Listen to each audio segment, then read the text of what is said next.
Mesdames et messieurs, bonsoir. Merci beaucoup d'être là ce soir. Je vais peut-être demander à ceux qui ont des places au milieu de qui sont sur les bords, de se recentrer un petit peu au milieu, parce qu'il y a toujours des gens qui arrivent tardivement et qui ne peuvent pas s'installer sans vous déranger. Donc, si ça vous ennuie pas de laisser une ou deux places sur les côtés, ce sera parfait. Donc, nous nous retrouvons ce soir pour évoquer la réforme de la gouvernance économique mondiale avec une question sujet à débat. Est-elle encore possible? Et j'ai le plaisir ce soir donc d'accueillir pour partager leur point de vue sur ce sujet Marc Usan, qui est directeur exécutif de Reinvesting Bretton Woods Committee, Pierre Jaillet, qui est chercheur associé à l'IRIS, ancien DG économie et relations internationales de la Banque de France, Bruno Cabriac, directeur général adjoint économie et relations internationales de la Banque de France, et Carlo Monticelli, vice-gouverneur de la Banque du développement du Conseil de l'Europe. Et justement, Carlo, je vais peut-être commencer par vous et vous laisser 10 minutes. Alors déjà, pour nous expliquer ce qu'est cette Banque du développement de Conseil de l'Europe, et puis pour développer une thèse ce qui me semble être votre thèse et votre problématique dans votre récent ouvrage sur Reforming Global Economic Governance, qui est sorti la semaine dernière, si mes informations sont bonnes. Un peu plus avant. Mais... Un petit peu avant. Alors, en tout cas, c'est comme ça que c'était indiqué sur les sites des principaux libraires sur Internet. Et donc, en quelques mots également, nous donner votre point de vue sur la réforme en cours de la gouvernance économique mondiale, puisque votre principale thèse dans cet ouvrage, c'est que cette gouvernance est engagée, bien engagée. Et au-delà de cette réforme, peut-être évoquer avec nous les facteurs de cette réforme, les enjeux de cette réforme. Moi, j'aurais une question. Quelle sera la place des pays émergents dans cette réforme? Alors, vous allez intervenir en anglais, même si on pourra ensuite vous poser des questions en français. Et vous avez 10 minutes. Merci. Merci, pour moi c'est un honneur d'être ici et je ne veux pas insulter la langue de Balzac et de Baudelaire. And so I'm going to speak English. I hope you will apologize and be indulgent with me.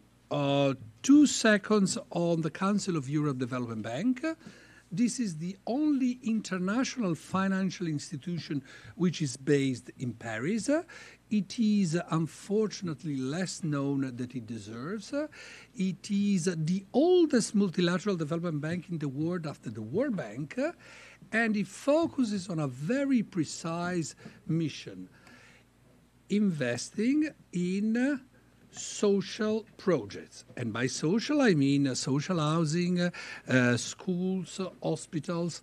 And whereas, in the history of all the multilateral development banks, we have seen mission creep, and that's the expression. They start to do something and they do everything. Instead, the Council of Europe Development Bank was just established to take care of the refugees of the Second World War and has stuck to its mission. Now, I have a PowerPoint presentation. Let me get this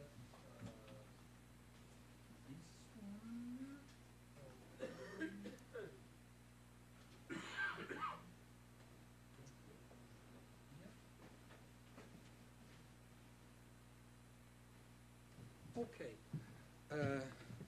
So, on the left-hand side, you see the cover of the book that was recently published by Routledge. I hope that after my talk you will be so excited and rush to buy it. It's very easy to do it. You just Amazon or Routledge site. So this is the end of my advertising part. It is for me a great pleasure to present some of the key findings of the book here, because this is opening a debate between economists and political scientists. And the two of them, the two important communities, do not talk to each other as much as I should, I believe. Now, the title of this debate is very precise. is reforming global governance possible? And my answer is yes, indeed it is. And not only that, the reform is already on its way. It is incomplete in making, but it is on its way. It has already started. Now, just one brief point. What is global economic governance? Now, I don't want to enter in a taxonomy, in a long debate, but I just want to stress the point that global economic governance is a network of relationship between formal international institutions, like the IMF or, if you will, the European Union, that are based on treaties, and instead informal groups like the G7, the G8, the G20, the Financial Stability Board, that are important fora for exchange of information. Now, if you want to have, the key message of my book is nicely portrayed by this picture. This is an etching by Escher, and shows that there is a radical transformation, but with a continuity in institutions. You see, the one major reform in global economic governance was after the Second World War. We have Bretton Woods, a new institution, a major discontinuity. Things now have changed, and have changed in a radical way. So much so that the first sentence of my book, the opening sentence, is the world as we know has come to an end, but without this major disruption. Now, it will be interesting to discuss whether you buy this thesis or not. But my experience is that if I talk to people like me who have been directly involved in international negotiation, they take this for granted. Of course, things after the crisis change in a major way. But in the academic community, this is still debate, and I have a list of very influential scholars that would disagree with that conclusion. Now, the departing point of the change in global governance is the financial crisis of 2008. After that, there is a clear threshold. Really, things are different before and after. But the crisis itself is not the cause of the radical change. The radical change has deep-seated causes. One is the upheaval of power relations in global economy that has taken place since the 1990s, where, and I'll give you one statistics, but we could have in the debate more metrics. We have had the G7 losing in some 20 years what it took nearly a century to gain in terms of relative weight of its economies over the global economy. So this is one of the key drivers. The G7 are far less important than they used to be only a quarter or 25 years ago. And then we have globalization that has created a huge amount of wealth, growth in trade, changing the life of many people in developing countries and generating so much new wealth and income as to lift 1.5 billion people out of poverty. This is something that is important to bear in mind when we have discussion about globalization, equality, inequality. I don't want to condone and say that, like Candide, this is the best of all worlds. But, you see, 1.5 billion people are no longer under the absolute level of poverty as defined by the World Bank. And of course, it has created a major interdependence between the economies in many ways, in trade, in finance, in digital flows. Now, the other feature of this reform is that it has been very pervasive. You see, this in a way is the list of the chapters of my book, is the table of contents. Because the effort of the book, and I don't have time to go into the detail, is really to make the point that my argument of the radical reform has been, proven by the fact that in these different but very important instances of global economic governance, things have changed big time. And once again, these are issues that we can discuss more into detail in the Q&A question. But, the G7 has left the place of the G20 as the hub of global economic governance. The IMF has become, with more legitimacy and more flexibility. The multilateral development banks have really changed in a dramatic way, with the emerging market economies having crucial roles in the multilateral development banks, and in addition having creating two new banks, the New Development Bank and the Asian Infrastructure Investment Bank. The role of Europe, alas, in this major transformation has been much smaller than it could have been. Why? Because it has been divided. It was so much impressed by its own belly button of, looking at it, of the European crisis, that it did not play the role when these global power equilibria were being changed. In the book, I identify 5 key features of this reform. The fragmentation in institution, the fact that there is a purposeful experimentation. I mean, the reform is in the making, but it's not in the making in a puzzle way. There are efforts to try and make these tentative building blocks of a new, more accomplished governance. We have a closer interconnection both in the economies and in global governance. The network of different foreign institutions is much tighter, and there is a concern for inclusiveness in economic growth. And once again, these are parts that are analytically developed in the book. Now, before coming on the conclusion, I just want to zoom on 2 general issues that are detailed in the book. The first one is the theme of social media.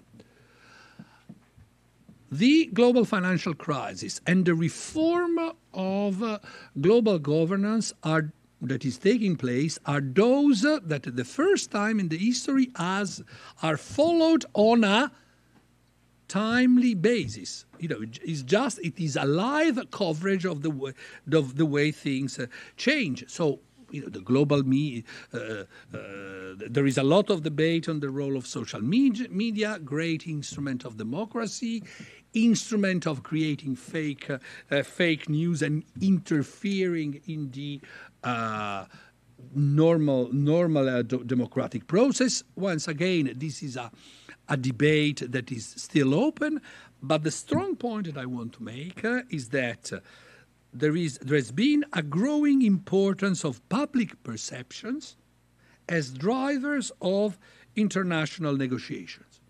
This has created a higher rate of time discount, or, if you will, not in so technical terms, an impatience of the past of policymakers that want to, quote unquote, win at each round of negotiation.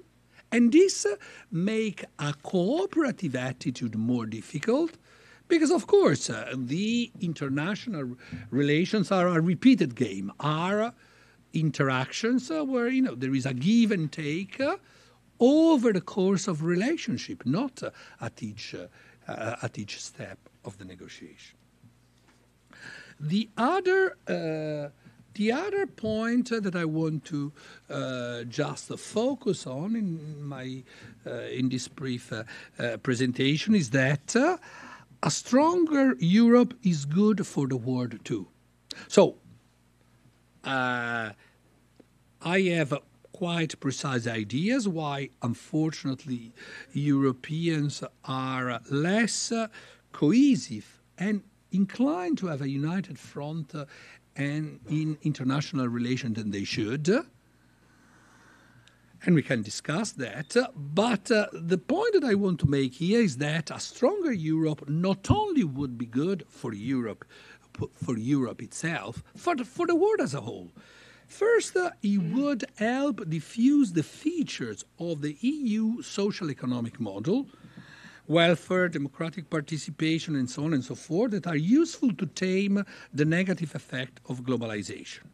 They would improve the world's stability and financial resilience from a geopolitical point of view and from a financial point of view. And finally, a stronger euro, in terms of its role as a reserve currency, would facilitate the smooth adjustment of the huge disequilibria that we have in terms of stocks in the global economy. In terms of flows, they have been reduced a bit, but in terms of stocks, they remain huge. Now, let me come to the final slide and to the conclusion. We are now in the reform process in a much better place than we were in 2007, I believe. There was this dictum at the time, never let a good crisis go to waste. The point being that during the crisis, some bolder action can be taken, and indeed some bold institutional action have been taken. Think of the G20, think the different economic governance in the MDBs, in the IMF, the creation of the Financial Stability Board with the direct participation of emerging market economies in the key in this key forum for international regulation. So we have a new array of institutional and operational tools. We have enhanced flexibility. We have an enhanced effectiveness to really make an international coordination in the economic field more effective.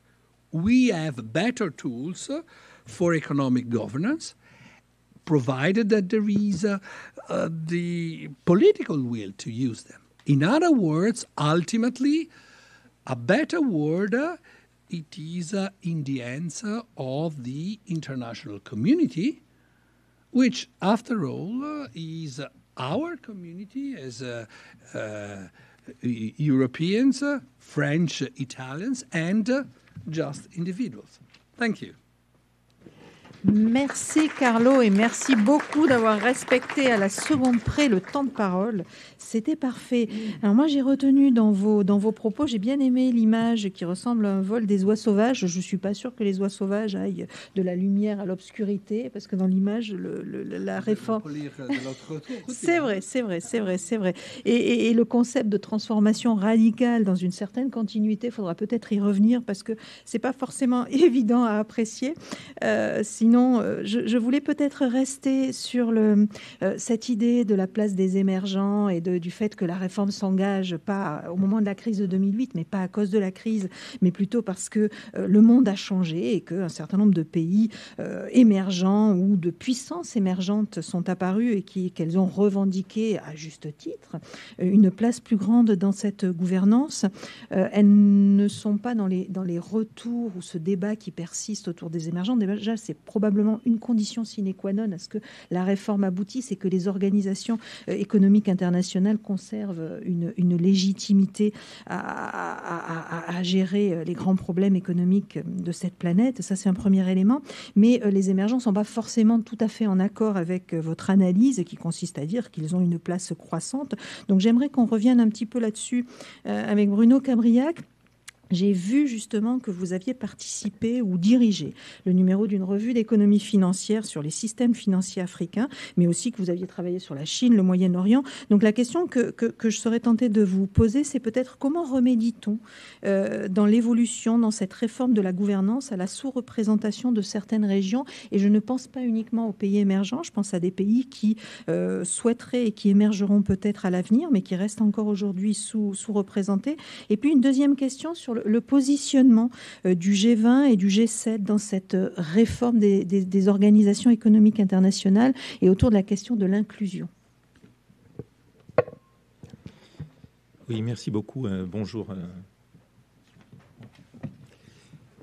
Merci beaucoup et bonjour à tous. Moi aussi, je suis très content et très fier d'être ici, invité par l'IRIS. Et très content de parler après Carlo, même si c'est un peu difficile pour moi parce que je suis d'accord avec lui sur presque tous les points. Et donc, je vais essayer, grâce à vos questions, de pas trop répéter ce qu'il a dit, mais plutôt de l'illustrer, puisque encore une fois, je partage assez largement ces analyses. Donc, qu'est-ce qui a changé finalement au cours des 3 dernières décennies ? La première chose qui a changé, c'est ce que vous disiez, c'est effectivement la montée en puissance très rapide des émergents. Donc Carlo a cité un chiffre, il y a un chiffre que j'aime bien citer, c'est la part des grandes économies du G7 dans le PIB en parité de pouvoir d'achat, qui était de 44% en 2000 et qui est passé à 30% en 2017. Eh bien, le G20 moins le G7, donc les grands émergents, en fait, ont fait exactement le chemin inverse. Et leur part dans le PIB est passée de 30 à 43% entre 2000 et 2017. Donc, cette évolution fondamentale, elle s'accompagne aussi, et je parle sous votre contrôle, puisque vous êtes bien plus spécialiste que moi, mais elle s'accompagne aussi d'une montée en puissance des émergents dans le contexte géopolitique. Ce qui se passe aujourd'hui au Moyen-Orient, ce qui se passe aujourd'hui en Libye, ce qui se passe en Afrique, montre qu'il y a toujours un plus grand nombre de grands émergents qui cherchent à jouer un rôle géopolitique important. Le deuxième élément fondamental qui a changé au cours de ces 3 décennies, et là aussi ça répond à une de vos questions, c'est, comme le signalait Carlo, ce contexte d'accélération de la mondialisation, et d'accélération de la mondialisation heureuse, si je puis reprendre cette expression. Cette mondialisation, elle est largement heureuse parce qu'elle a profité aux 2 parties. Elle a permis aux économies développées de continuer à prospérer en large partie, même si elle a eu des effets négatifs, notamment en partie sur les inégalités, mais aussi parce qu'elle a permis de sortir de la pauvreté beaucoup de monde, des centaines de millions de personnes. Et comme l'a signalé aussi Carlo, et encore une fois, désolé de répéter ce qu'il a dit, mais cette mondialisation heureuse, elle a aussi multiplié les formes d'interconnexion. Il a parlé des médias sociaux, mais évidemment, toutes les formes d'interconnexion possibles, y compris au niveau de la formation, de l'éducation de l'individu, se sont fortement accrues. Et donc ça donne à la fois un monde qui est plus inclusif, qui est plus multipolaire, mais aussi un monde qui laisse de larges parts, de larges ponts de la géographie en dehors de ces évolutions. Et parmi eux, il y a évidemment l'Afrique, il y a le Moyen-Orient, dont la place dans l'économie mondiale et le commerce reculent et qui sont complètement exclus de la gouvernance mondiale. Et ce qui se passe aujourd'hui en Afrique, de New Scramble for Africa, la nouvelle bataille des grandes puissances ou des moyennes puissances économiques pour le contrôle de l'Afrique, c'est presque une nouvelle histoire coloniale qui est en train de s'écrire et qui montre la marginalisation de ce continent malgré son grand dynamisme démographique, d'autant plus remarquable qu'ailleurs, les populations vieillissent et que la démographie se restreint. Donc, face à ces évolutions, qu'est-ce qui s'est passé pendant la Grande Crise ? La Grande Crise, finalement, elle a révélé un peu la prise de conscience de l'ensemble de ces évolutions. Et Carlo était avec moi au début de la crise. Et au début de la crise, le G7 s'efface complètement devant le G20. Et ça, c'est à la fois inattendu et pas nécessaire. Pourquoi c'est pas nécessaire? Parce que qu'est-ce que va traiter le G20 au début de la crise? Il va traiter d'une part de la stabilité financière. Or, les principaux acteurs de la stabilité financière restent les pays du G7, c'est restent les États-Unis et l'Europe, et dans une moindre mesure le Japon. Donc, il n'y a pas de nécessité d'y associer le G20. Et d'ailleurs, sur ces questions, dans toutes les réunions techniques du G20, pendant les 2 ou 3 ou 4 premières années de la crise, tous les pays émergents ont été très silencieux. Ils ne sont pas intervenus dans le débat. Et ce n'était pas nécessaire parce que l'autre élément de réponse à la crise, c'est une réponse de politique budgétaire coordonnée qui aurait pu être faite par le FMI. Donc l'effacement complet du G7 est très brutal dans une certaine mesure par rapport au G20. Et bien la prise de conscience par l'ensemble de la communauté internationale de ce changement de pouvoir, Dans le même temps, ça montre aussi ce que je disais tout à l'heure, c'est-à-dire qu'il y a des parts entières du monde qui ne sont pas pris en compte dans la nouvelle gouvernance. Et dès le début de la crise, un des éléments de réponse à la crise, c'est d'augmenter le capital des banques multilatérales de développement pour pouvoir faire de la relance un peu partout dans le monde. Et on voit bien que c'est fortement poussé par les émergents.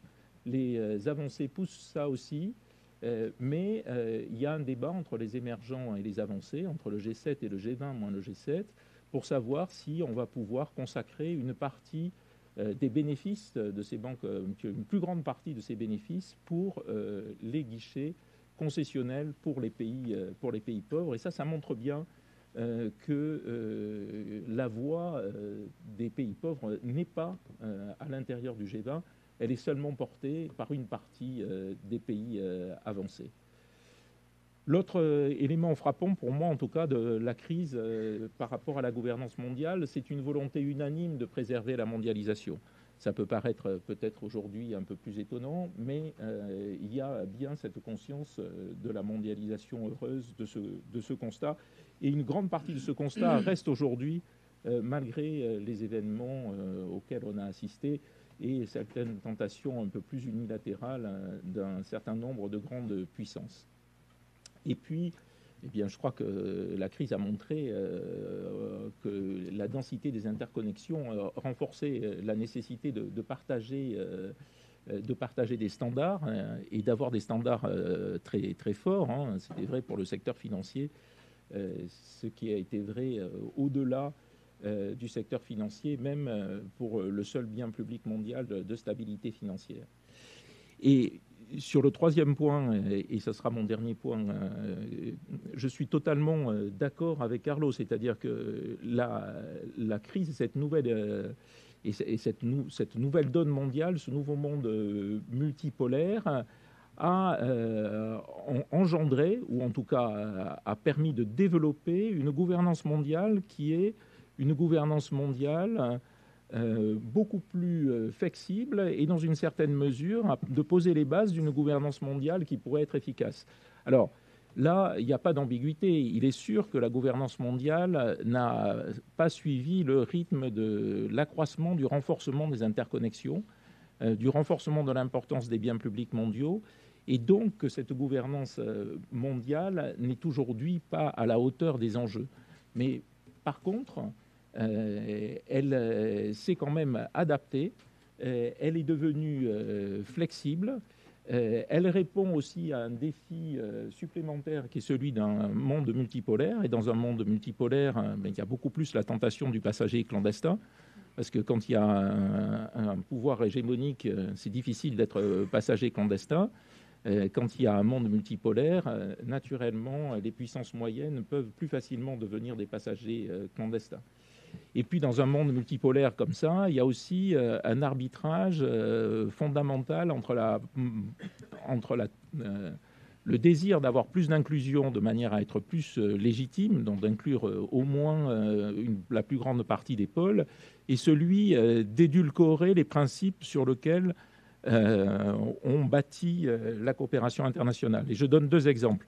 Le premier exemple, c'est celui du Club de Paris, qui rassemble essentiellement des pays avancés, des créanciers des pays avancés, et qui cherche aujourd'hui à rassembler d'autres pays émergents, le Brésil, la Chine, qui deviennent des créanciers importants, notamment des pays pauvres, mais avec le risque que ces créanciers n'acceptent pas le consensus de Washington, n'acceptent pas les règles telles qu'elles ont été bâties de règlement des dettes souveraines des pays.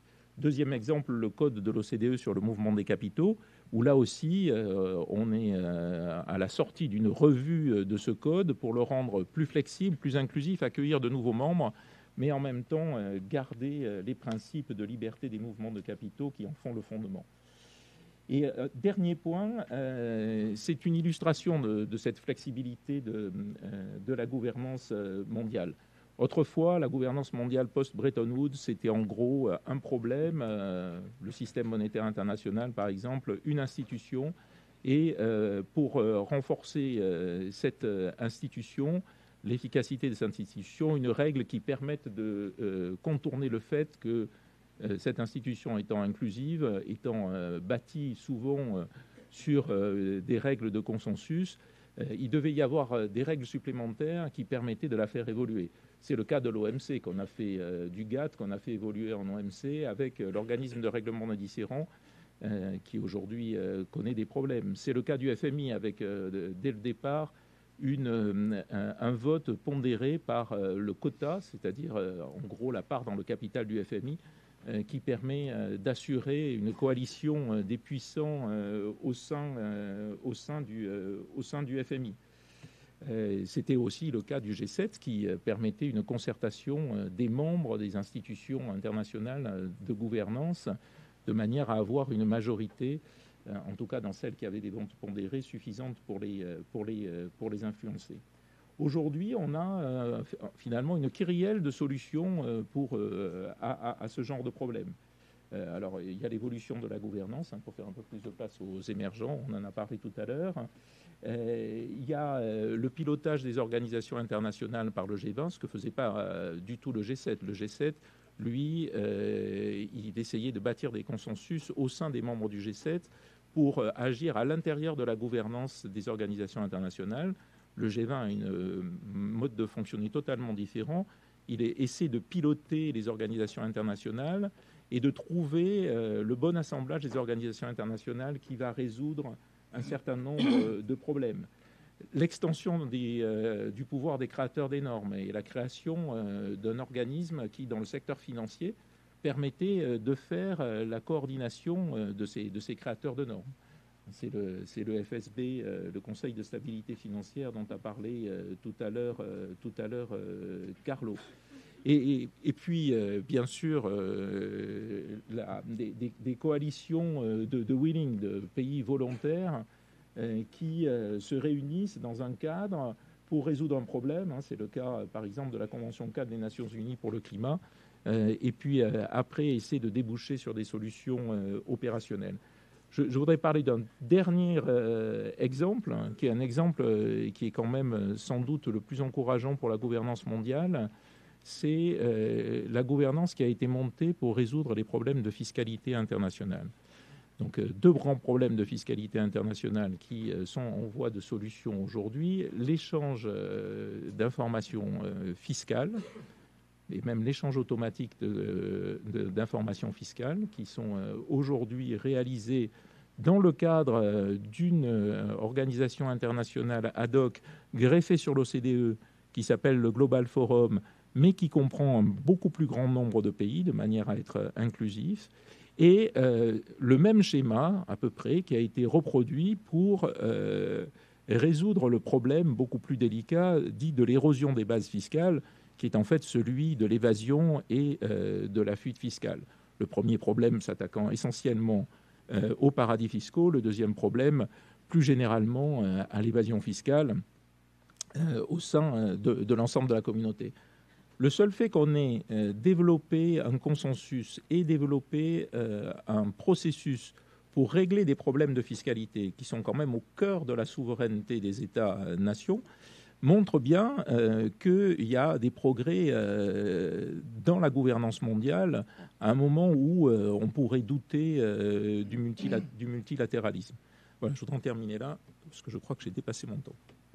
Non, c'est parfait, c'est parfait. Je vous l'aurais signalé si tel avait été le cas. Merci beaucoup.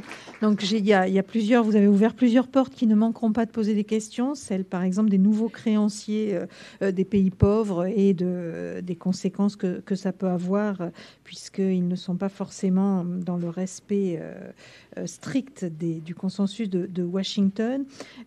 J'ai noté également la volonté de préserver en 2008, de préserver la mondialisation. Effectivement, 12 ans plus tard, c'est assez intéressant et ça nous questionne aussi sur au-delà de la gouvernance économique, sur les politiques économiques. À l'époque, c'était Ben Bernanke à la tête de la Réserve fédérale américaine et cette idée sur laquelle il avait lourdement insisté et qui avait convaincu les grands pays autour du G7 ou du G20 qu'au fond, on avait fait une première erreur dans cette crise, c'est de laisser une banque faire faillite, qu'il ne fallait pas faire une deuxième erreur, c'était de renoncer à l'ouverture et au libre-échange ou au libre commerce. Ça aurait des conséquences dramatiques. Aujourd'hui, on s'aperçoit qu'on est dans une situation et une perception du monde qui est radicalement différente. Et justement, on pourrait poser la question de la politique monétaire actuelle des États-Unis. Est-ce qu'ils ne sont pas en train de jouer aux pompiers pyromanes? Et au-delà de cette question, que peuvent faire les organisations économiques internationales dans ce contexte? Vous avez parlé également du pilotage des organisations internationales par les pays du G20. Moi, ça m'interroge sur la renationalisation des organisations internationales, ou en tout cas le rôle plus important des États, puisque le G20, c'est interétatique, le FMI également, mais on est dans une logique un petit peu différente. Alors peut-être pour interpeller Pierre sur son intervention, on a parlé du G7, on a parlé du G20, on a parlé du Fonds monétaire international, de la Banque mondiale, on peut penser aux différentes banques régionales, toutes les institutions émergentes également. Est-il possible, dans une réforme de la gouvernance économique internationale, de rationaliser ces organisations et cette complexité en fait de tout ce réseau d'organisations? Je voudrais également faire une ouverture en questionnant sur la place et le rôle de l'Union européenne. Alors Carlo nous en a un petit peu parlé pour nous expliquer combien c'était important, mais justement, dans quel sens et par rapport à quel rôle et comment également prend-on en compte, on a parlé des réseaux sociaux et des social media, comment prend-on en compte les nouveaux défis? Parce qu'on n'a pas évoqué, on a évoqué la question de l'inclusion, on n'a pas évoqué la question de la pauvreté, la question des inégalités, la question du changement climatique, qui sont quand même des défis majeurs. Et là, pour le coup, qui se posent à la communauté internationale. Est-ce que dans une réforme des organisations économiques internationales et de la gouvernance économique internationale, on peut imaginer une meilleure prise en compte de ces défis? Oui, ça fait beaucoup de questions. D'abord, merci Sylvie, et c'est un grand plaisir d'être ici avec des amis qu'on a croisés dans les couloirs du G7, du G20, du FMI même. Et donc, c'est de ce point de vue-là, j'espère qu'on aura un débat très animé. Bruno disait tout à l'heure qu'il était largement d'accord avec ce qu'a dit Carlo, et ça ne facilitait pas son intervention. Moi, je crois que je suis en désaccord sur beaucoup de points avec eux, donc je ne suis pas sûr que ça facilite mon intervention. Mais en tout cas, je serais peut-être un peu en rupture avec ce qui a été dit. Alors d'abord, un constat. Je crois qu'il n'y a pas, ou je dirais même il n'y a plus de gouvernance économique mondiale. Et si on prend un certain nombre d'exemples ou d'illustrations, l'OMC est en état de mort cérébrale, c'est à peu près en état de mort cérébrale, puisque par exemple l'organisme de règlement des différends de l'OMC ne fonctionne plus, pour la simple raison que les États-Unis refusent de nommer des représentants dans ce Cénacle. Donc il y a seulement un seul juge, or il en faut au moins 3. Premier exemple.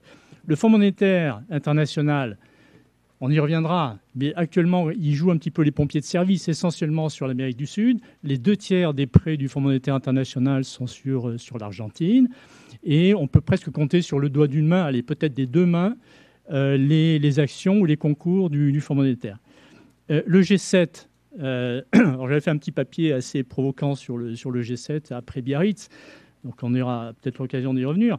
Un des délivrables du G7 de Biarritz, c'était un début d'esquisse d'accord sur la fiscalité des GAFA.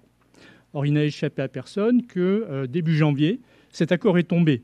Et pourquoi il est tombé? Parce que le président français, qui est actuellement la présidence du G7, je parle sous le contrôle de Bruno, a convenu avec le président des États-Unis qu'il était prêt à céder. Contre quoi? Contre la non-surtaxation des vins français. À quoi tient la globalisation? Le G20, qui se souvient de la dernière réunion du G20? Quel a été le délivrable de la dernière réunion du G20? C'est réunion à Osaka, puisque actuellement la présidence du G20, c'est le Japon. Et puis, plus grave, à mon avis encore, c'est la COP25, c'est-à-dire le débat international sur le climat. La COP25 a été tout simplement un fiasco, puisque les pays... alors, je rappelle, la COP, c'est quand même une émanation de l'ONU. Hein. Donc, ça représente quand même 165 pays. 165, pardon, plus que ça, pardon. Combien? 185 pays. Et la COP n'est pas arrivée à trouver un consensus sur un point absolument vital, qui est l'encadrement du marché du carbone. Donc, on en est là. Je veux dire, on peut prendre le côté de tous les bouts. Je trouve que, à mon avis, il n'y a plus de gouvernance économique mondiale. Alors, quelles sont les causes de ça? Alors, la première erreur, à mon avis, serait d'imputer tout à Donald Trump. C'est le père Ubu, c'est le bouc émissaire. Et le problème du père Ubu, c'est qu'il ne met pas seulement en lumière sa propre imposture, mais aussi celle des pouvoirs, et de tous les pouvoirs. Et évidemment, Donald Trump a une grande responsabilité. C'est le pape de l'unilatéralisme, hein, parce que dans le Sénat, on a dit le G1, il y a le G7, le G20, il y a le G1. Le G1, ce sont les États-Unis. Et il a méprisé totalement les réunions du G7 au point de ne pas signer l'an dernier, lors de la présidence canadienne du G7, un communiqué. Il s'est retiré de la COP. Il boycotte l'OMC, etc. Donc, il fait tout ce qu'il ne faut pas pour que le multilatéralisme et que la gouvernance mondiale, économique mondiale fonctionne. En même temps, je veux dire, je vais me faire l'avocat du diable, le diable étant Ubu, c'est-à-dire Trump. Et d'une certaine manière, il a mis le doigt sur tous les points qui ne fonctionnaient pas dans la gouvernance mondiale. Premier point qui ne fonctionne pas, c'est qu'il y a une très faible efficacité de la surveillance multilatérale. Alors, la surveillance par l'OCDE et le FMI, il y a des experts extrêmement qualifiés qui y travaillent, mais les rapports du pays de l'OCDE sont largement négociés avec les pays, dans le cadre de cénacles plus ou moins occultes. De même que l'article 4 du FMI, pour les gens qui savent comment ça fonctionne, ce sont des rapports extrêmement bien faits, mais qui sont largement négociés avec les gouvernements. Donc, d'une certaine manière, il y a un problème de crédibilité sur la véracité ou l'authenticité de ces rapports et des recommandations. Le rôle de la prévention est faible. Si la gouvernance mondiale avait fonctionné, est-ce qu'on aurait peut-être eu une crise peut-être moins importante que celle qu'on a eue en 2008 et 2009? Est-ce que la gouvernance mondiale est capable de prévenir la prochaine crise? On peut en douter. Et puis, il y a la lourdeur de cette gouvernance. Hein. Alors, quand on regarde l'OMC, effectivement, c'est une émanation de l'ONU, c'est 85 pays. L'OMC, ça fonctionne au consensus. Quand le consensus, ça veut dire l'unanimité, plus ou moins. Hein. Il suffit qu'il y ait un acteur majeur qui s'oppose et il n'y a plus de consensus, etc. De même qu'au FMI, il y a, on y reviendra en termes de représentativité, un gros problème, mais il suffit qu'il y ait un acteur et un droit de veto. En l'occurrence, ce sont les États-Unis, puisqu'ils ont plus de 15% des quotes-parts, et tout s'arrête. Or, comme actuellement, les États-Unis ne veulent pas que les organismes internationaux fonctionnent, d'une certaine manière, tout s'est arrêté. Et donc, il y a aussi une grande lourdeur de la gouvernance liée aussi à la représentativité, et j'y viens. Et seulement, troisième point, sur les défauts, il y a un grave problème de représentativité. Alors, Bruno et Carlo y ont fait allusion. Quand on regarde les quotes-parts du Fonds monétaire international, c'est très intéressant. Il y a eu la dernière réforme, je crois, date de 2010. Je parle sous le contrôle de Bruno. Celle qui devait avoir lieu en 2015-2016 a été repoussée. Et alors, en 2010, l'énorme effort qu'ont fait les pays fondateurs de Bretton Woods, ça a été de faire glisser 6%, je crois, de la représentativité sur les pays émergents, notamment l'Inde et la Chine. Ce qui veut dire que la représentation de la Chine, qui était de 2,6 ou 3, est passée à 6,4. 6,4, c'est 50% à peine de plus que la France, c'est un tout petit peu plus que l'Allemagne, c'est moins de 3 fois plus que la Belgique.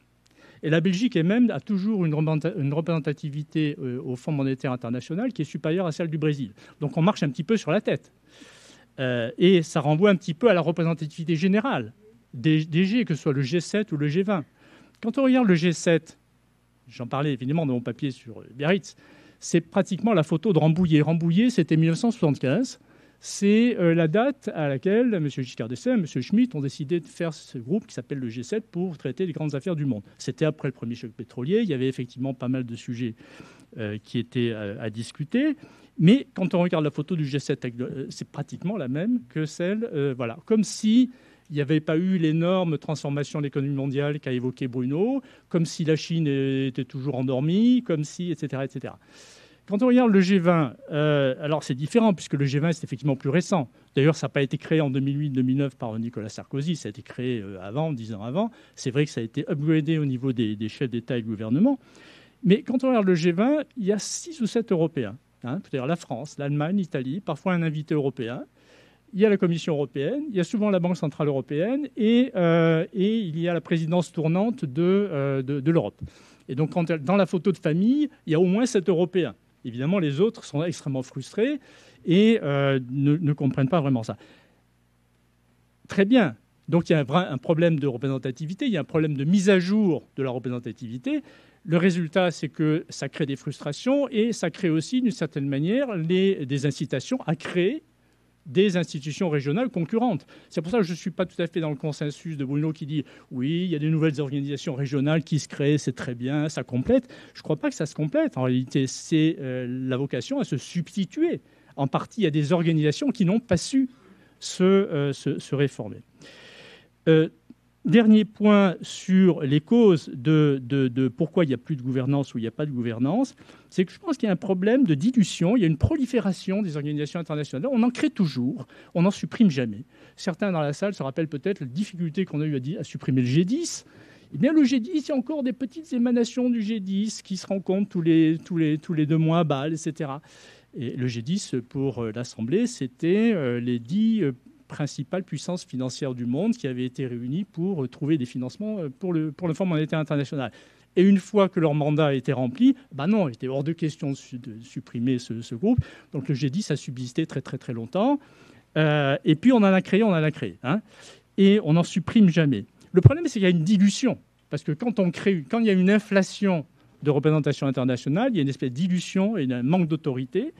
Et d'une certaine manière, on voit bien que, par exemple, dans le G7, cherche un petit peu ce qu'il pourrait avoir à faire. Le G7 de Biarritz, à mon avis, était de ce point de vue-là assez représentatif et illustratif. Le G7, c'est 10% de la population mondiale. Je ne suis pas sûr qu'on ait cité ce chiffre tout à l'heure. C'est 90% des transactions financières mondiales. Or, le G7 s'occupe des 10%, plutôt s'occupe des problèmes qui concernent les 90% qui ne sont pas dans le G7, c'est-à-dire le climat, les conflits géopolitiques, que sais-je, et il ne s'occupe plus, ou presque plus, des sujets sur lesquels il y a des avantages comparatifs, c'est-à-dire la coordination des politiques économiques internationales, le système monétaire international, voire la stabilité financière internationale. Et donc, il y a ce problème d'allocation des tâches. Alors, que faire ?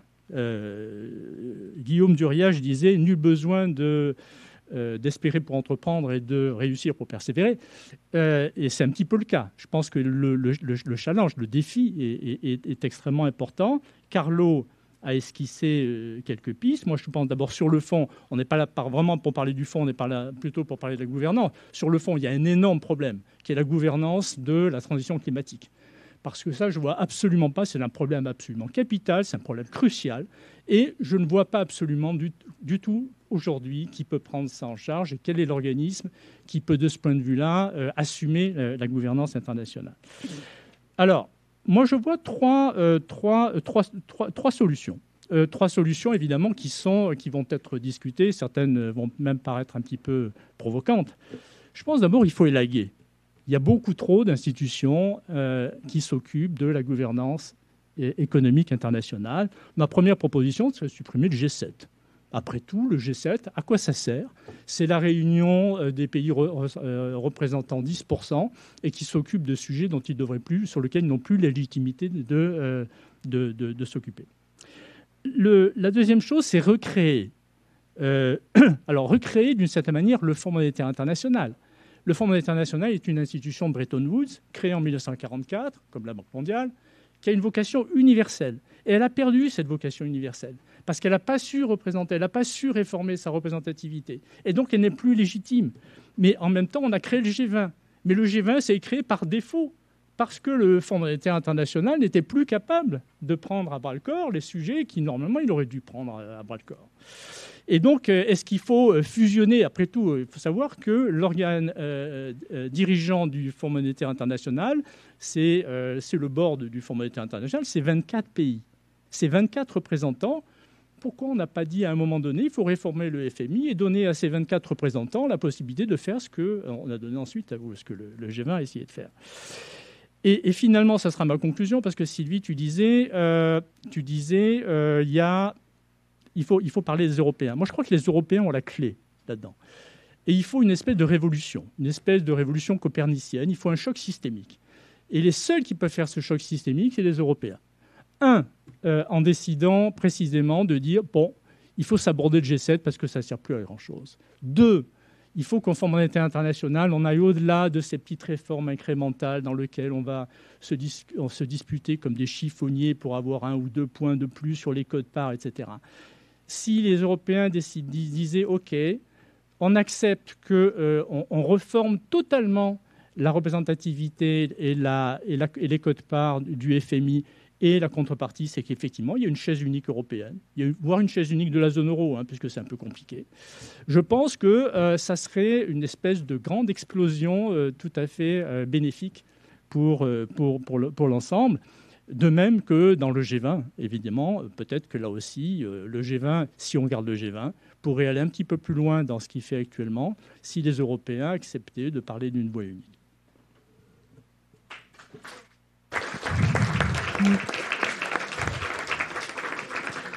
Merci Pierre. Nous verrons si au programme de travail de la commission géopolitique, nous avons cette refonte. Nul doute que la commission serait particulièrement intéressée. Je ne suis pas sûre que ce soit un avis partagé par tous les États et pour les raisons que tu as également citées. Alors Marc, je me tourne vers vous. On va dire que vous êtes un petit peu la personne qui travaille depuis des années sur ces sujets, mais plutôt de l'extérieur. Donc, je vais peut-être vous interroger sur votre regard sur cette réforme ou ce besoin de réforme de la gouvernance économique internationale. Et comme je crois savoir que vous allez fréquemment en Chine, et on a très peu parlé de la Chine finalement, quel est le rôle de la Chine dans cette refonte? Et surtout, comment se perçoit la Chine dans cette gouvernance économique internationale ou ce qu'elle devrait devenir après réforme?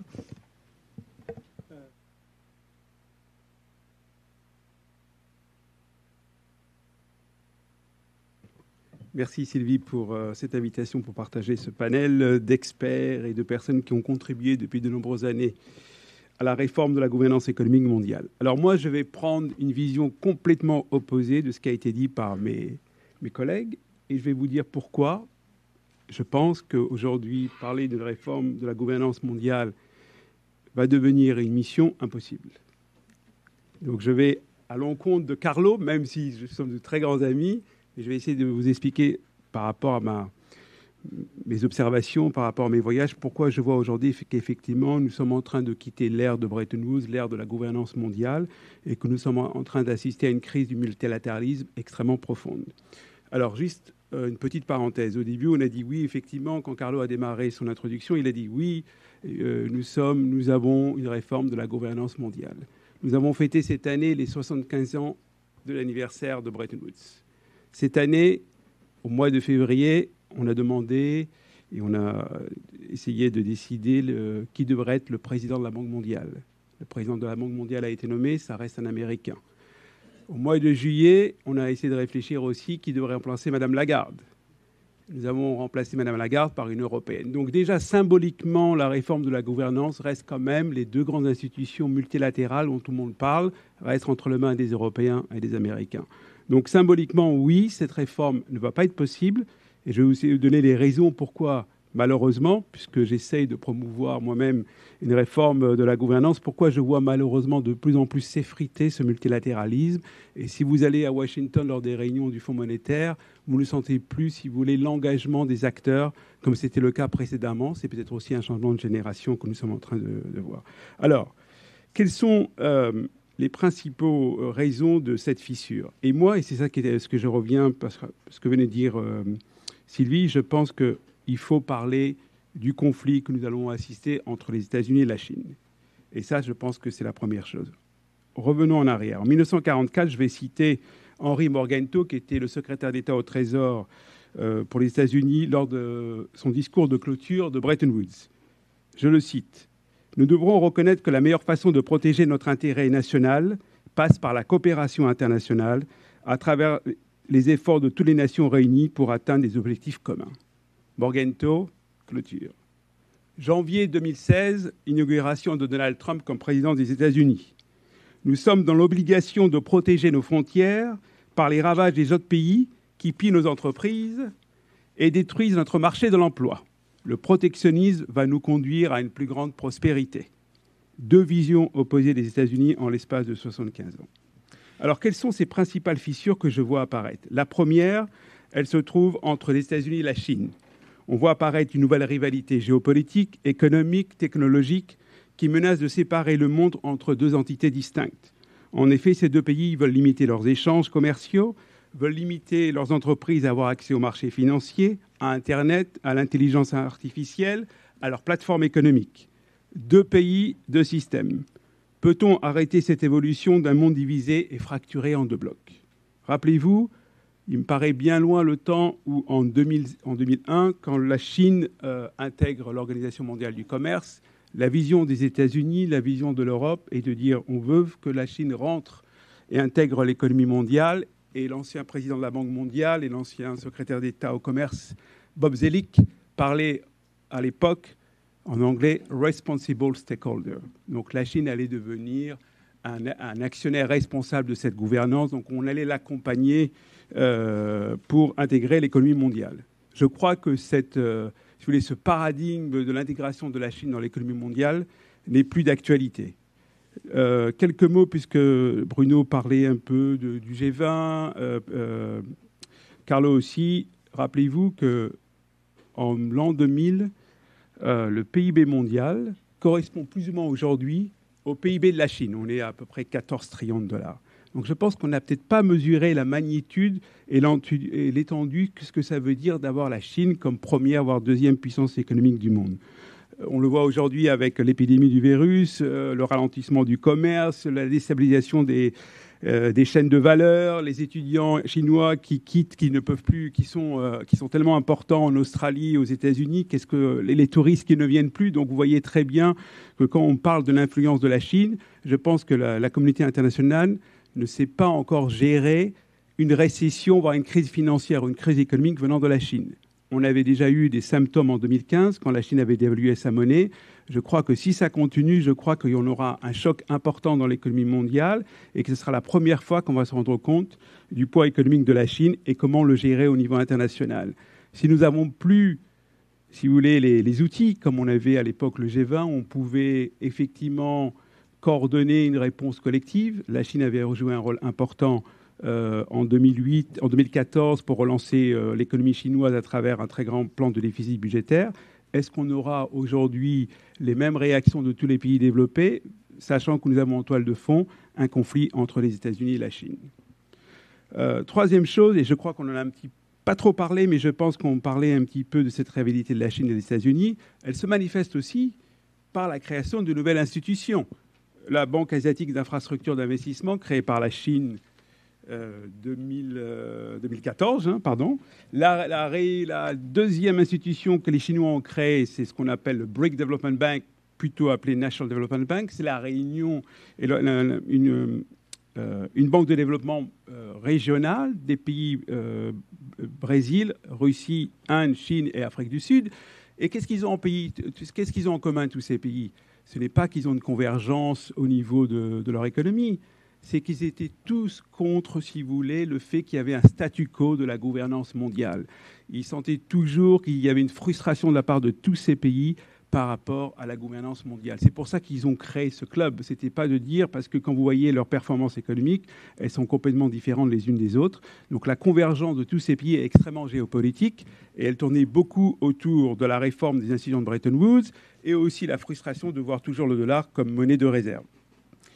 L'autre fissure auquel on en a peu parlé, mais je pense que c'est la grande fissure du contrat social qu'on voit apparaître dans de nombreux pays, en France, dans les pays occidentaux, dans les pays émergents, qui remettent en cause la légitimité et de nombreux pouvoirs. Et donc, on doit effectivement promouvoir une croissance inclusive. La troisième grande fissure, c'est clairement ce qu'on parlait tout à l'heure entre donc la planète et ses habitants. Et on a à peu près ici une décennie pour agir, pour appliquer les accords de Paris. La quatrième grande fissure, elle est technologique. Les changements technologiques sont source de progrès, mais elles posent des défis majeurs pour l'avenir du travail, pour la liberté et pour l'avenir des démocraties. Donc, il est clair que le statu quo aujourd'hui n'est pas tenable. C'est pour ça que je suis un petit peu pessimiste, si vous voulez, sur la réforme de la gouvernance mondiale. Je pense que ce que Carlo et Bruno ont dit, c'est qu'ils ont un petit peu, je dirais, c'est la nostalgie de ce qui s'est passé pendant la période, je dirais, lors de la crise financière de 2007-2014, où tous les policymakers, ils en faisaient partie, ont été capables de réagir pour être sûr qu'on n'allait pas encore être confronté à une grande récession. Et là, il y avait le sommet de Londres a été le symbole pour montrer que oui, une coopération internationale existe, qu'on était capable de se réunir et pour apporter une réponse commune. Je pense qu'aujourd'hui, ça ne sera plus le cas. Et ça sera de plus en plus difficile de le mettre en place. Alors, dans ce cadre-là, quels pourraient être les scénarios possibles pour la gouvernance dans le monde ? Alors, je vois quelque chose apparaître, c'est que je me dis que les Européens sont... On a parlé, Sylvie a parlé tout à l'heure d'une commission géopolitique. Les Européens parlent d'un multilatéralisme inclusif.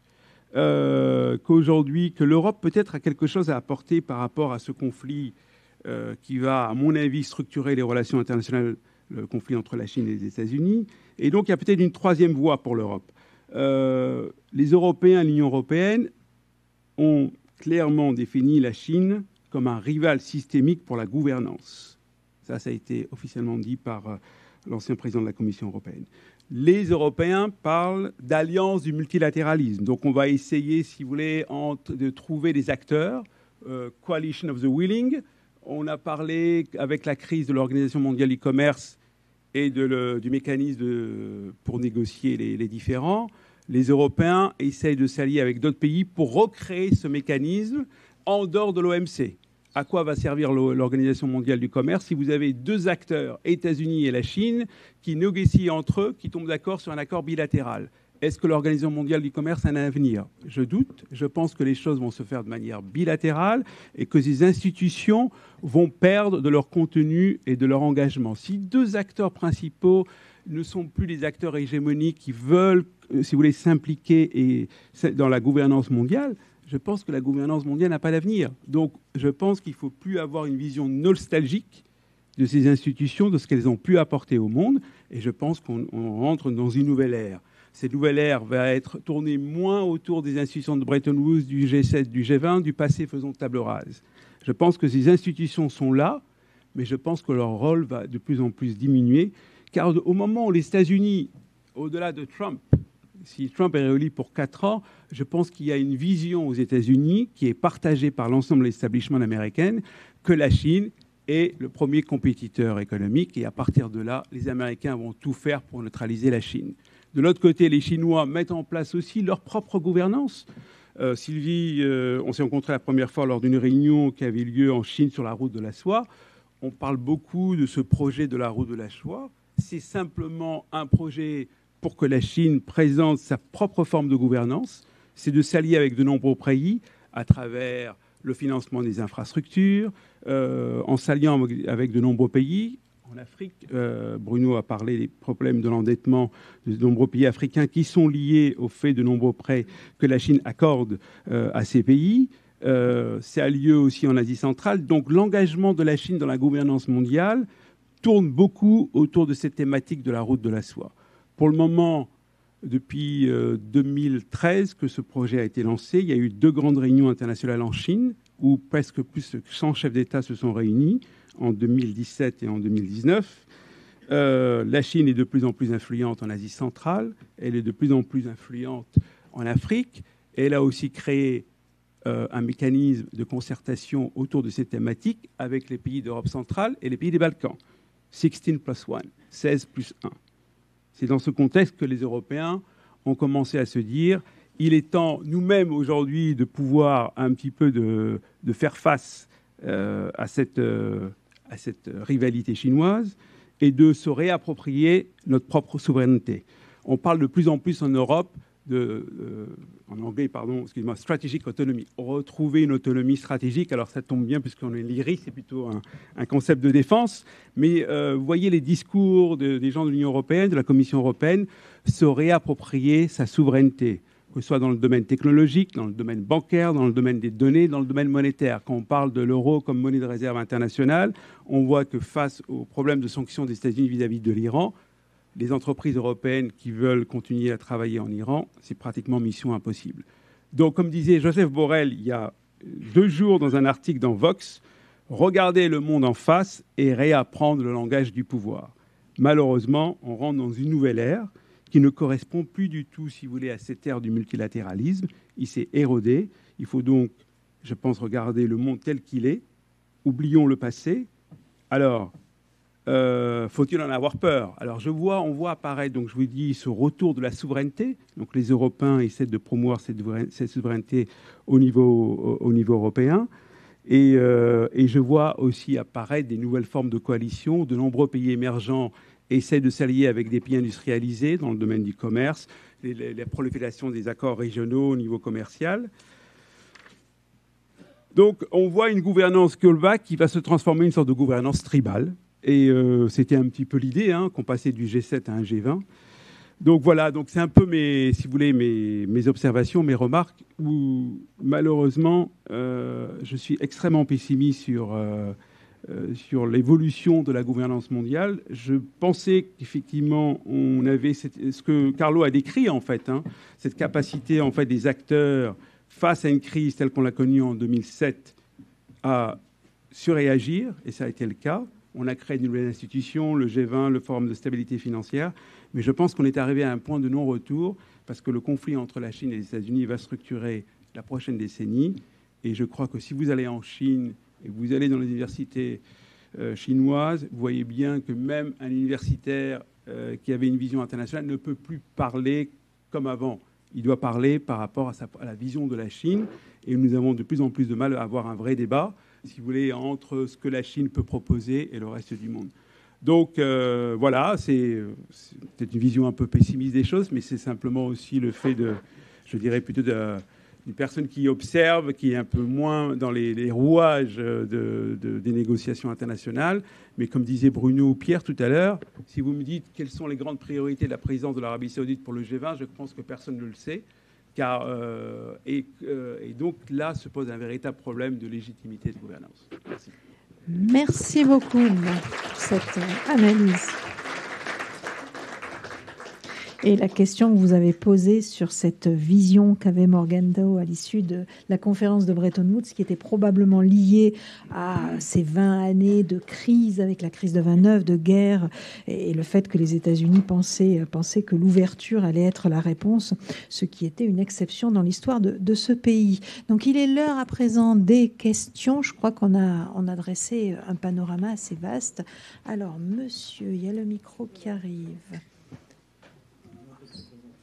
Oui, merci de vous présenter en fait avant de prendre la parole.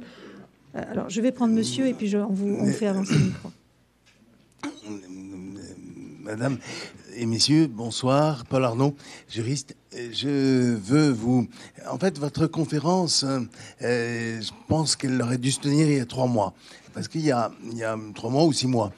Parce que, en fait, il y a Il y a depuis un mois une épidémie foudroyante personne n'en a parlé en Chine, du coronavirus, qui impacte considérablement ou qui va impacter considérablement les fonctionnements des richesses, des circulations de richesses.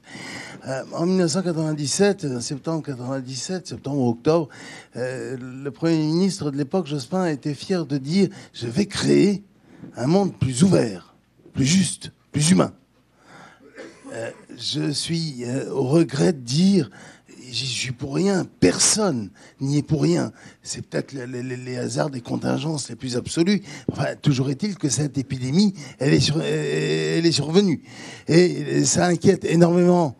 Non seulement les importateurs de gros, pour savoir s'il n'y aura pas des rationnements, des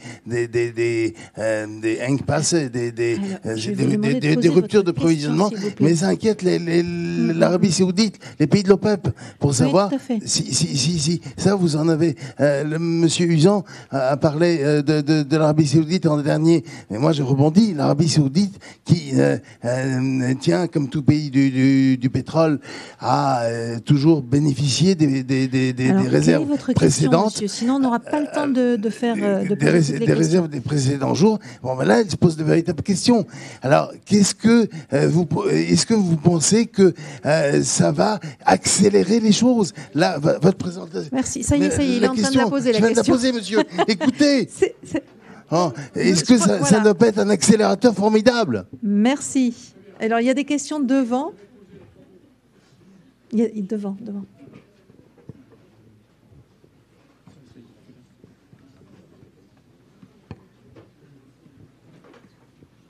Bonsoir. Marc Strauss-Kahn, même institution que ceux qui ont été évoqués précédemment, Banque de France anciennement.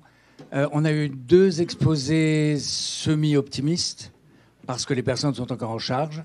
On a eu 2 exposés pessimistes parce que les personnes ne sont plus en charge, comme moi. Donc je vais être plutôt critique, mais ce n'est pas le résultat qui m'intéresse, la situation actuelle, c'est le processus. C'est-à-dire en gros, et c'est ma première question, est-ce que la gouvernance économique mondiale ne progresse qu'en cas de crise ouverte? Ce qui a été le cas en 2010, tout le monde dans le même bateau, et avec des actions qui étaient essentiellement celles que pouvaient faire les institutions de l'époque, c'est-à-dire une action sur la demande, des politiques économiques, monétaires, budgétaires, etc. Les problèmes auxquels nous faisons face maintenant, ça a été évoqué plusieurs fois, sont des problèmes structurels. Est-ce que nous sommes capables de faire les institutions qui correspondent à la transition climatique qui a été évoquée? Est-ce qu'on a ce sens de l'urgence? Est-ce que ça n'est pas un point sur lequel la Chine, qui évolue sur ce terrain, pourrait rejoindre, non pas les États-Unis actuels, mais les États-Unis, plaçons-nous, même si on n'a pas beaucoup de temps devant nous, un peu dans le temps long. Et le dernier problème, c'est la montée des protectionnismes, des populismes, avec cette caractéristique quand même que je crois qu'on peut dire qu'un quart des chefs d'État ou de gouvernement du G20 sont eux-mêmes issus des mouvements populistes. Donc comment gérer ça? Merci. Il y avait une autre personne qui souhaitait poser une question, puis on reviendra au fond pour une 4e question. Oui, bonjour Pierre Cabagnol, je vous remercie, vos exposés étaient fort intéressants, mais il me semble que c'est des exposés d'un temps passé. Pourquoi? Parce que premièrement, on vit dans une autre époque technologique, où on parle de la suppression de la monnaie, de l'économie digitale qui va emmener des changements considérables. Alors, je pose la question maintenant, incidemment, que pensez-vous de BlackRock qui a un capital de 7 000, on va dire. Pardon, 7 000 milliards de dollars. Et que représente l'Europe à côté de cela? Je vous pose la question, donc est-ce que ce n'est pas des structures comme celle-là qui sont en train de prendre le pouvoir et d'appliquer leurs méthodes, par exemple à la Chine? J'ai parlé avec des Américains. Les Américains pensent qu'il y aura une crise économique, financière, en Chine du fait de l'endettement des entreprises. Voilà, donc je ne vais pas être plus long. Merci. Alors on prend une dernière question. Je vois monsieur au fond. Est-ce que vous pouvez parler fort, monsieur? Excusez-moi.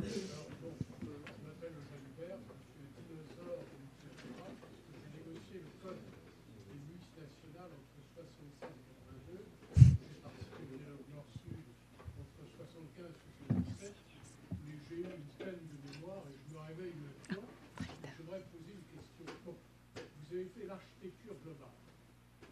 Ça, c'est très bien. Il y a les accords commerciaux type CETA, Singapour.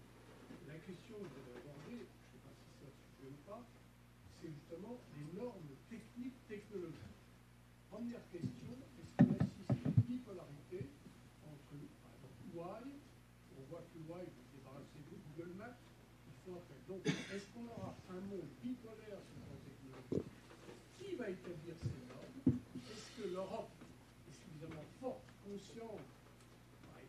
Regardez Trump qui veut racheter Nokia, qui veut racheter Ericsson, etc. Voilà un type de question. Je ne parle pas de la taxe carbone que l'Europe est en train, Pascal Lamy nous l'a expliqué, pour essayer justement de taxer des produits qui viennent du pays qui ne respectent pas l'accord de Paris. Ça, c'est un autre problème. Pour l'instant, j'ai limité. Et mon problème, notre problème, et je ne sais pas si vous pouvez répondre à cette question, qui va établir ces normes, en dehors des normes techniques qui sont, quelles sont les institutions, quelles sont les forces multinationales, le multilatéral, les États? Voilà peut-être l'objet d'un prochain colloque. Tout à fait. Ouais. Merci. Merci. Alors, une toute petite dernière question. Vous m'avez promis que vous faisiez ça en 10 secondes. Oui. C'est en fait au vu de ce que la France et l'influence que la France et le FMI ont pu avoir sur certains pays africains ou d'autres pays en voie de développement, mais particulièrement ceux-là, et au vu de l'influence qu'a actuellement et que pourra avoir la Chine sur ces pays-là, sur d'autres pays africains, quelles sont pour vous les perspectives d'avenir de ces pays-là, si elles sont plutôt positives, développement ou pas? Merci. Alors, messieurs, nous avons l'habitude de terminer à l'heure, donc vous avez 3 minutes chacun pour répondre à la question qui vous intéresse. Un vrai défi, n'est-ce pas? Carlo, vous voulez commencer ou peut-être? Yes, particularly because yes, monsieur, because respecting the time has not been well. Okay, very quickly, very big pessimism. It's easy to be pessimist because there are plenty of unresolved problems, but have always been there. So there is no question of nostalgia. The G7 had similar problems, and before the G7, the hegemony of the US had also problems. So the key issue is a question of always having an imperfect construction of global governance that is evolving. And indeed, now we are an issue of bipolar confrontation, but this can be clearly changed by a role of Europe. Now, I'm not candid nor silly optimist. But at the same time, this is the end of the world, a new era, the zero-less economy, no multilateralism, I think is easy and at the same time very inaccurate. Because, if you look at the confrontation that we've seen between China and the US, well, the WTO is being made difficult, confrontation, but at the same time, the world goes on in terms of having institutions and exchanges that ensure a continuation of multilateral relations that help continuing growth. There are big structural problems out there, and the point has been clearly made that big changes in governance only take place at a period of big crisis. And now we are facing issues that prepare a crisis further on, and this is climate change. If we had New York, just with full of water in the streets, I'm sure that the Trump would take a different tack. But at the same time, my ultimate point is that things are moving, and denying that is not helpful to understand what is going on. Merci. Pierre, peut-être. Oui, non, je veux dire, Carlo, en gros, nous dit quand on est pessimiste, on est inactif, et quand on est optimiste, on est dans un élan de volonté. Je ne crois pas du tout. Je rejoins d'ailleurs Marc-Olivier, il y a fait allusion à l'instant, en disant est-ce que finalement, les grandes réformes ne viennent pas uniquement au moment des crises ? Et je crois que dans l'histoire, quand on regarde l'histoire européenne, l'histoire des organisations internationales, chaque fois qu'il y a eu des grandes réformes ou des grands mouvements, eh ben, c'était soit après des guerres, soit après des grandes crises. Que ce soit 1930, la guerre de 1940 avec Bretton Woods, 2008, 2009, etc. Donc je crois qu'au contraire, d'une certaine manière, il faut être extrêmement pessimiste, c'est-à-dire extrêmement réaliste. Et moi, je reste un peu comme Marc, assez pessimiste sur, en tout cas, l'idée que tout ce qu'on a vécu dans la gouvernance économique depuis 20 ou 30 ans, il faut faire un petit peu table rase et reconstruire quelque chose de nouveau. Mais ça veut dire effectivement qu'il faut trouver des solutions. Parce que si on ne trouve pas des solutions, on va dans le mur. Enfin, plus que dans le mur et assez vite et peut-être plus vite qu'on ne le croit. Je voudrais, si tu le permets, Sylvie, il y a une question très intéressante de monsieur qui nous dit finalement, est-ce que vous n'êtes pas passé à côté du sujet ? Et le sujet, c'est qu'il y a des GAFA, il y a des grandes entreprises multinationales, il y a BlackRock qui gère, Asset Manager qui gère 7000 milliards de dollars, etc. Et donc, ils sont beaucoup plus puissants que tout le monde. C'est une raison supplémentaire pour renforcer des organismes publics et la gouvernance mondiale. Parce que ces organismes ont quand même une caractéristique, c'est qu'ils n'ont absolument pas le temps long. L'horizon d'investissement, moi j'étais aux États-Unis assez longtemps, j'ai pas mal discuté avec des gens de BlackRock, leur horizon d'investissement, c'est pas du tout long terme, c'est à 3 mois. Alors, c'est pas à 3 mois qu'on règle le problème climatique. Il faut avoir une vision long terme, il faut avoir effectivement des institutions suffisamment efficaces et suffisamment influentes, donc suffisamment fortes et solidaires, pour pouvoir précisément contrôler ce genre de big animals là, qui sinon feraient un peu n'importe quoi. Alors, Bruno, Marc, qui veut répondre à des questions ? En fait, je reprenais la question qui avait été posée, c'est est-ce que la réforme de la gouvernance mondiale est-elle possible aujourd'hui ? Je disais qu'elle n'était pas possible par rapport au cadre que nous avons, c'est-à-dire les institutions de Bretton Woods, l'Organisation mondiale, mais elle est en train peut-être de transiter ailleurs. C'est soit du bilatéral, soit c'est des nouveaux acteurs qui apparaissent. Regardez tout ce qui se passe au niveau climate finance, ESG. Donc, il y a beaucoup de choses qui se passent, mais ils vont plus se faire dans ce cadre multilatéral. Donc, le cadre multilatéral que nous avons utilisé pendant de nombreuses années n'est peut-être plus adéquat par rapport à l'ère du temps. Mais ça ne veut pas dire que d'un seul coup, tout s'effondre, mais simplement qu'il faut aller voir ailleurs d'autres peut-être institutions, la façon de voir les relations. Il y a eu un accord entre la Chine et les États-Unis, donc ils ont été capables de négocier, tomber d'accord sur quelque chose. Les Japonais, les Coréens sont pareils. Il y a eu des accords au niveau entre les Coréens et les Japonais. Il y a eu des tensions protectionnistes. Ils ont trouvé donc, mais c'est plus au moins, ce n'est plus à travers le cadre multilatéral. À vous, Bruno, pour le mot de la fin. Merci Sylvie. Donc peut-être 4 points qui s'inspirent un tout petit peu des questions qui ont été posées. Moi, je ne crois pas du tout que le monde devienne bipolaire entre les États-Unis et la Chine. Le monde devient multipolaire. Une des illustrations, et pour répondre à la question que vous avez posée, c'est vraiment l'Afrique. Autrefois, un sommet France-Afrique. Aujourd'hui, un sommet de l'Afrique avec le Royaume-Uni, la Russie, la Turquie, le Japon, la Chine aussi, bien sûr. Mais c'est vraiment la démonstration que ce monde devient multipolaire. Et pourquoi les États-Unis et la Chine n'ont pas réussi à asseoir une hégémonie bipolaire ? Tout simplement parce qu'ils sont en train de perdre la bataille du soft power. Et ça compte beaucoup dans le monde d'aujourd'hui et dans le monde qui est le plus interconnecté d'aujourd'hui. La légitimité des organisations internationales et des organisations multilatérales, je crois qu'elle a été beaucoup renforcée par... cette espèce de manque de confiance, de défiance à l'égard des pouvoirs nationaux. Et la meilleure illustration, c'est ce qui arrive aujourd'hui avec la crise du coronavirus.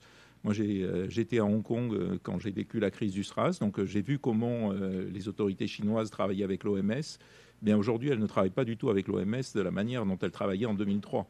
C'est l'OMS qui donne les consignes et c'est l'OMS qui est écoutée par la population chinoise. Et ça, c'est un élément de légitimation fort.